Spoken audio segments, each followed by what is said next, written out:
Nabagram union উচ্চ বিদ্যালয়, মানিকগঞ্জ সদর, মানিকগঞ্জ। স্থাপিত 1966 খ্রিস্টাব্দ। স্কুলটি যথেষ্ট সুন্দর,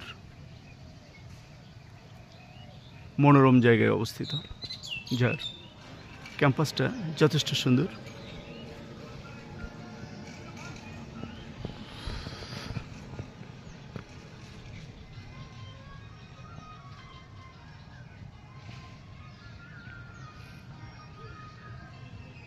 আমার এখানকার পরিবেশ, স্কুলের, উচ্চ বিদ্যালয়ের পরিবেশ, সামনের যে মুক্ত জায়গা, যে ক্যাম্পাস, সবুজের সমাহার, বিভিন্ন গাছপালা এবং সাথে দেয়াল লিখন, পরিষ্কার পরিচ্ছন্নতা, সব মিলিয়ে আমার যথেষ্ট ভালো লেগেছে।